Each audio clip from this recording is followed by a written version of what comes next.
Dans le cadre de notre activité de formation, nous avons choisi de former à des titres professionnels.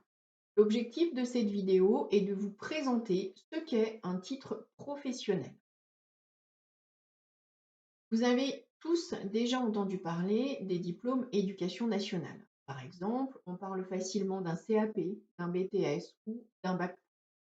Ces diplômes sont délivrés par le ministère de l'Éducation nationale, de la jeunesse et des sports.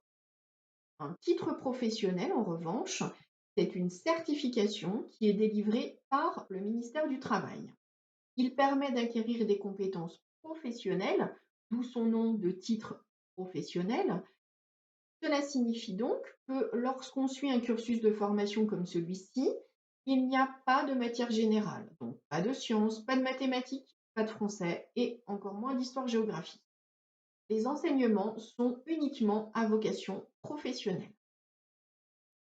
Les organismes de formation qui proposent à leur catalogue des titres professionnels sont habilités par la DRITS, ex-directs, du lieu de déroulement de l'examen. L'habilitation est une étape non pas facultative, mais obligatoire. Où peut-on trouver la liste des titres professionnels? Elle se trouve, comme la liste des diplômes, sur le site de France Compétences. France Compétences est un organisme qui recense l'ensemble des formations proposées sur le territoire. Vous trouverez ici le lien pour accéder au site internet de France Compétences. Dans la barre de recherche, vous n'avez qu'à saisir la formation que vous recherchez et appuyer sur Rechercher. Vous pouvez faire une recherche par mots-clés, par exemple, si vous ne connaissez pas exactement l'intitulé de la formation que vous recherchez. Ici, j'ai fait une recherche sur le titre professionnel gestionnaire de paye.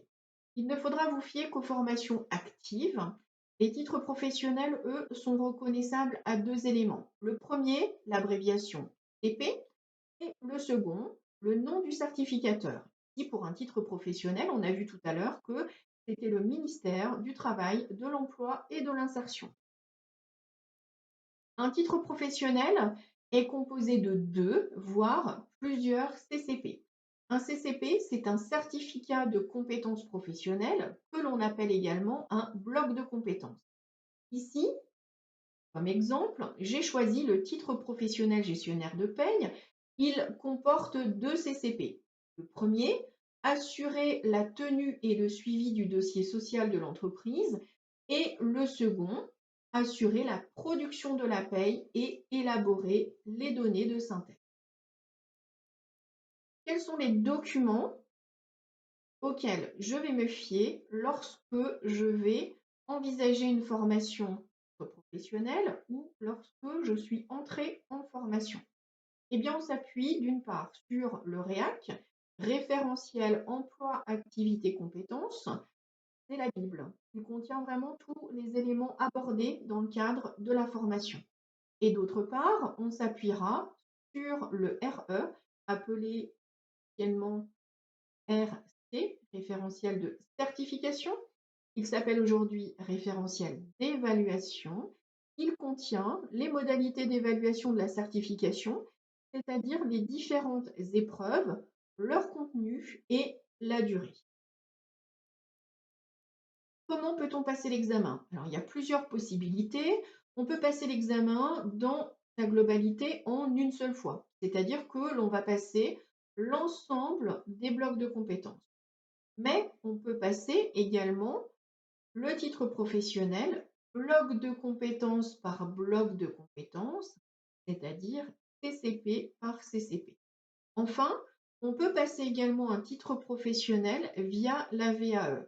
Pour cela, il faut avoir une année minimum d'expérience professionnelle dans le domaine et avoir obtenu un avis favorable de la DRITS concernant le dossier de recevabilité présenté. Qui va vous délivrer votre diplôme?